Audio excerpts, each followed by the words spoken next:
Hello friends, knowledge tutorial history GS class में आप सभी का स्वागत है। आज हम लोग एक नए चैप्टर को शुरू करने जा रहे हैं जिसका नाम है ताम्रपाषाण काल। ताम्रपाषाण काल शुरू करने से पहले हम लोग पिछले वीडियो की तरफ थोड़ा ध्यान देंगे, जिसमें हमने देखा था कि मानव सभ्यता का विकास दो प्रमुख चरणों से होकर गुजरता है। पहला चरण प्रस्तर युग, पाषाण काल या स्टोन एज। दूसरा प्रमुख चरण धातु युग या मेटल एज। इन दोनों चरणों के बाद हम लोग ताम्रपाषाण काल में प्रवेश करते हैं। प्रस्तर युग में हमने देखा कि इसके तीन महत्वपूर्ण काल थे: पुरापाषाण काल, मध्यपाषाण काल एवं नवपाषाण काल। नवपाषाण काल पाषाण काल की सबसे अंतिम अवस्था थी, जिसमें हमने ये देखा कि मानव जीवन में बहुत से क्रांतिकारी परिवर्तन हुए और मानव अब अस्थायी रूप से निवास करने लगे थे। वे कृषि एवं पशुपालन करना सीख चुके थे। वे लोग सामूहिक जीवन व्यतीत करने लगे थे। इसी के साथ ये युग का अंत होता है और उसके बाद हम लोग ताम्रपाषाण युग में प्रवेश करते हैं।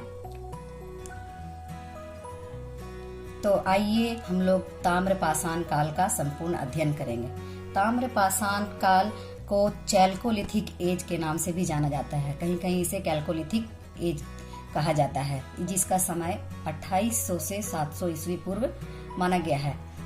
ताम्रपाषाण काल को प्रमुख रूप से तीन भागों में हम लोग बांटकर पढ़ेंगे, जिसके तीन प्रमुख स्थल कौन कौन से हैं, यहाँ से क्या क्या साक्ष्य मिले हैं और क्या इनकी विशेषताएं हैं। तो ये तीन प्रमुख स्थल हम लोग देखते हैं। पहला स्थल दक्षिण पूर्वी राजस्थान, दूसरा पश्चिमी महाराष्ट्र एवं तीसरा पश्चिमी मध्य प्रदेश। ये ताम्रपाषाण कालीन प्रमुख स्थल हैं, जिनमें बहुत सारी संस्कृतियों का जन्म हुआ था। तो दक्षिण पूर्वी राजस्थान के अंतर्गत कौन कौन सी संस्कृति थी, जिसका एक शॉर्ट विवरण यहाँ पर है। आहार संस्कृति, जिसका क्षेत्र उदयपुर पड़ता है। दूसरा गिलुंद, इसका क्षेत्र राजसमंद। पश्चिमी महाराष्ट्र के अंतर्गत हम लोग देखते हैं कि जोड़वे संस्कृति, जिसका प्रमुख क्षेत्र दैमाबाद एवं इनाम गांव है। वहीं दूसरा प्रमुख क्षेत्र सावलदा संस्कृति, ये महाराष्ट्र के धुलिया में स्थित है। पश्चिमी मध्य प्रदेश के अंतर्गत हम लोग देखते हैं कि यहाँ पर मालवा संस्कृति अपनी अवस्था में था, जो नर्मदा नदी के क्षेत्र में आता है। और दूसरी प्रमुख संस्कृति कायथा संस्कृति थी, जो चंबल नदी क्षेत्र के अंतर्गत आता है। ये ताम्रपाषाणिक काल के कुछ प्रमुख स्थल हैं और इसके बारे में हम लोग आगे भी एक विस्तृत विवरण पढ़ेंगे। अभी यहाँ पर हम लोग एक छोटा सा शॉर्ट विवरण पढ़ रहे हैं। आइए आज हम लोग जानते हैं कि ताम्रपाषाणिक काल है क्या। ताम्रपाषाणिक काल, जैसे कि नाम से ही पता चलता है, ताम्र और पाषाण, यानी इस काल में लोगों ने ताम्र और पाषाण यानी पत्थर और तांबे, इन दोनों का प्रयोग साथ साथ किया था। तांबे और पत्थरों के प्रयोग के कारण ही इस काल का नाम ताम्रपाषाणिक काल दिया गया है। सबसे पहले मानवों ने तांबे धातु के बारे में जाना था। तो प्रायः ये प्रश्न पूछा जाता है कि मानव द्वारा सबसे पहला धातु जो प्रयोग किया गया था वो कौन सा था। तो हम लोग तांबा को आंसर में लिखेंगे। ऑप्शन रहेगा तांबा, कांसा, लोहा। तो हम लोग तांबा लिखेंगे, क्योंकि मानवों ने सबसे पहले तांबे धातु का प्रयोग किया था। ये ताम्रपाषाण काल जो होता है वो नवपाषाण काल के अंत में शुरू होता है। नवपाषाण काल जैसे समाप्त होता है, उसके बाद ये ताम्रपाषाण काल शुरू होता है। नवपाषाण काल के अंत में हम लोग देखते हैं कि धातुओं का प्रयोग बढ़ने लगा था और धीरे धीरे लोगों ने धातु का प्रयोग शुरू किया था, जिसमें सबसे पहले लोगों ने तांबे का प्रयोग किया था, जिसका समय 5000 ईस्वी पूर्व माना जाता है। इस काल के लोगों की क्या क्या विशेषताएं हैं, इसके बारे में थोड़ा हम लोग जान लेते हैं। ताम्रपाषाणिक लोग जो थे वे कृषि एवं पशुपालन का कार्य करते हैं। इससे पहले हम लोग नवपाषाण काल में भी देख चुके हैं कि लोग कृषि और पशुपालन का कार्य करने लगे थे। वो लोग जौ, गेहूं, रागी, कुल्थी ये सब उपजाने लगे थे और पशुपालन में वे लोग गाय, बकरी, सुअर, भैंस ये सब पालते थे, ताकि उनसे मांस, दूध वगैरह की प्राप्ति हो सके। अब हम लोग जानते हैं कि तांबे का प्रमाण आखिर मिला कहाँ से। तो तांबे का प्रमाण अतीरम पक्कम, ये मद्रास में स्थित है। ये क्षेत्र मद्रास में स्थित है, जिसका नाम अतीरम पक्कम है। वहां से तांबे की एक कुल्हाड़ी मिलती है। इसी के द्वारा ये पता चलता है कि तांबा का प्रयोग सबसे पहले मानवों ने किया था। मानवों ने सबसे पहले तांबे की कुल्हाड़ी का निर्माण किया था, जिसका प्रमाण अतीरम पक्कम मद्रास से मिलता है। ताम्रपाषाण युग के मानवों ने भारत में पहली बार ग्रामीण सभ्यता की स्थापना की थी। इससे पहले हम लोग देख चुके हैं कि नवपाषाण काल में लोग सामुदायिक रूप से रहने लगे थे, वे लोग अस्थायी जीवन जीने लगे थे, कृषि करने लगे थे और इस तरह से उन लोगों ने गांवों की स्थापना की थी।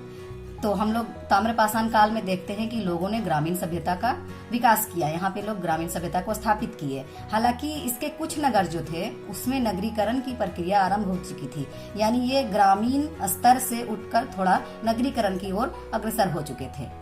अब ताम्रपाषाण काल के जो लोग थे, इन लोगों को लिखने की कला नहीं आती थी, ये लोग लिखना नहीं जानते थे। तकनीकी दृष्टिकोण से अगर हम लोग देखें तो ताम्रपाषाण अवस्था जो है वो हड़प्पा की कांस्य युगीन सभ्यता से पहले की है, यानी हड़प्पा सभ्यता से पहले ताम्रपाषाण काल है। लेकिन अगर हम कालक्रम के अनुसार देखते हैं तो भारत में हड़प्पा की कांस्य युगीन संस्कृति वो पहले है और ज्यादातर ताम्रपाषाणिक संस्कृति जो है वो बाद में आती है। अब हम लोग जानते हैं कि ताम्रपाषाण युग के लोग क्या पक्की ईंटों से परिचित थे? नहीं, वे लोग पूरी तरह से पक्की ईंटों से परिचित नहीं थे। कहीं कहीं पर पक्की ईंटों का प्रयोग किया गया है। वे लोग ज्यादातर जो मकान बनाते थे वो कच्ची ईंटों से निर्मित होते थे। इस युग के लोग मातृ देवी की पूजा करते थे। मातृ देवी का निर्माण ये लोग मिट्टी से मूर्तियां बनाकर करते थे। इनाम गांव में मातृ देवी की प्रतिमा का एक साक्ष्य मिला है, जिससे ये पता चलता है कि ताम्रपाषाणिक लोग जो होते थे वो मूर्ति देवी की पूजा करते थे। अब ताम्रपाषाण कालीन मानव जो थे वो समाधान की विधि किस तरह का अपनाते थे? हम लोग मध्य पाषाण काल में देखते हैं कि समाधान किया जाता था, लेकिन उसकी क्या विधि होती थी वो हम लोग नहीं जान पाए, उसका कोई प्रमाण नहीं था। लेकिन ताम्रपाषाण काल में समाधान की विधियां थी, जो आंशिक और पूर्ण समाधान दोनों प्रकार के समाधान की विधि इसमें अपनाई जाती थी। अब आइए हम लोग जानते हैं कि किन किन स्थलों पर आंशिक तथा पूर्ण समाधान की विधि अपनाई जाती थी और ये आंशिक समाधान क्या होता है। तो नोट में हम लोग देखें कि उत्तर भारत में समाधान की विधि अज्ञात है, यानी उत्तर भारत में किस प्रकार की समाधान किया जाता था ये हमें किसी प्रकार के साक्ष्य से पता नहीं चलता है। लेकिन दक्षिण भारत में जो समाधान किया जाता था उसमें मृतक के शरीर को पूरब दिशा में रखा जाता था और पैर को पश्चिम दिशा में रख के दफनाया जाता था, जिसे कलश में रख के दफनाया जाता था। वहीं पश्चिम भारत में हम देखते हैं कि मृतक के शरीर को उत्तर दिशा में तथा पैर को दक्षिण दिशा में रखा जाता था और यहाँ पर पूर्ण समाधान की विधि को अपनाया जाता था। लेकिन हम लोग पूर्वी भारत में अगर देखते हैं तो यहाँ पर आंशिक समाधान की विधि को अपनाया जाता था। ये आंशिक समाधान क्या होता है? आंशिक समाधान में मृतक के शरीर को जमीन में आधा गाड़ दिया जाता है, जिससे कि आधे शरीर को चील कौवे वगैरह या पशु पक्षी नोच कर खा जाएं और उसके बाद जो हड्डियां बचेंगी उन हड्डियों को वो कलश में करके जमीन के अंदर दफना दे। ये आंशिक समाधान की विधि होती है। महाराष्ट्र के जो लोग होते थे वो मृतक को कलश में रखकर, कलश घड़ा होता था, कलश में रखकर अपने घर के अंदर ही, घर में फर्श के नीचे उसे उत्तर से दक्षिण दिशा में दफनाते थे। वहीं हम लोग देखते हैं कि बच्चों का जो समाधान विधि होता था वो क्या होता था? बच्चों के गले में तांबे के मनके का हार बनाकर उनको पहना दिया जाता था और उनको कलशों में डालकर दफनाया जाता था। ठीक है, जिसका प्रमाण चंदोली व निवासा जो कि पश्चिमी महाराष्ट्र में है, इन दोनों बस्तियों से बच्चों के गले में तांबे के मनके का हार पहनाकर दफनाने का प्रमाण हमें मिलता है। वहीं मालवा संस्कृति के बारे में हम जानते हैं कि मालवा संस्कृति की क्या विशेषता थी।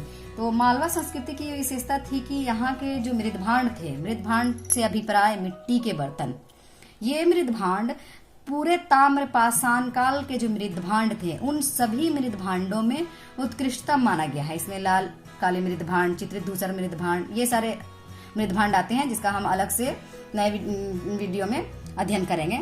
यहाँ पर हम लोग सिर्फ जान लेते हैं कि यहाँ मालवा संस्कृति के जो मृदभांड थी इसकी विशेषता ये थी कि ये पूरे ताम्रपाषाण कालीन मृदभांडों में सबसे उत्कृष्ट, सबसे सर्वोत्तम माना जाता है। जोड़वे संस्कृति एक ग्रामीण संस्कृति थी, लेकिन यहाँ के कई बस्तियों में नगरीकरण की प्रक्रिया आरंभ हो गई थी। जैसे हम लोग दामाबाद और इनाम गांव के बारे में जानते हैं। दायमाबाद जो है वो जोड़वे संस्कृति का सबसे बड़ा स्थल है।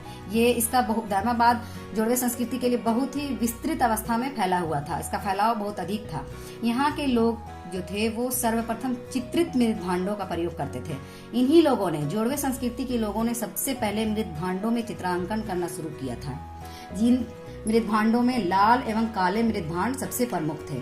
यानी कि जोड़वे संस्कृति की विशेषता हुई कि यह ग्रामीण संस्कृति थी। यहाँ के जो मृत भांड थे वो चित्रित मृत भांड थे और लाल और काले मृत भांड यहाँ की प्रमुख मृत भांड थे। कुछ महत्वपूर्ण तथ्य है जिसके बारे में हम लोगों को जान लेना चाहिए। जैसे राजस्थान के घग्गर नदी के तट पर सोठी संस्कृति अस्तित्व में थी। राजस्थान के घग्गर नदी के तट पर इस तरह के क्वेश्चन प्रायः पूछे जाते हैं। राजस्थान के घग्गर नदी के तट पर सोठी संस्कृति अस्तित्व में थी। वहीं झूकर झागर संस्कृति का विस्तार चन्हू-दाड़ो, ये सिंधु नदी के क्षेत्र में आता है। झूकर झागर संस्कृति जो अभी सिंधु नदी पाकिस्तान के अंतर्गत आता है, तो ये झूकर झागर संस्कृति सिंधु नदी के क्षेत्र में आता है। और कब्रिस्तान एच संस्कृति, ये संस्कृति बहुत ही विस्तृत थी जो पाकिस्तान के बहावलपुर में स्थित है। कब्रिस्तान एच संस्कृति, प्रायः इस तरह के क्वेश्चन आते हैं, इसको ध्यान में रखिएगा। कब्रिस्तान एच संस्कृति पाकिस्तान के बहावलपुर में थी। वहीं चमकीले लाल मृदभांड संस्कृति ये गुजरात के कच्छ एवं काठियावाड़ क्षेत्र में थी। हम लोग यहाँ पर इस चैप्टर में देखते हैं कि ताम्रपाषाण कालीन कौन कौन से स्थल हैं, इनकी क्या क्या विशेषताएं हैं और क्या क्या साक्ष्य प्राप्त हुए हैं। फ्रेंड्स, एक अलग से वीडियो हम लोग बनाएंगे जिसमें ताम्रपाषाण कालीन स्थल का संपूर्ण विवरण हम लोग एक जगह पर पढ़ेंगे ताकि हम लोगों को अच्छे से याद हो जाए, और उसका एक शॉर्ट ट्रिक भी हम आप लोगों को देंगे जिसमें भूलने का कहीं कोई चांस नहीं रहेगा। तो अगर आज का ये ताम्रपाषाण कालीन वीडियो आप लोगों को पसंद आया होगा तो नॉलेज ट्यूटोरियल चैनल को सब्सक्राइब करें, चैनल को लाइक करें, शेयर करें।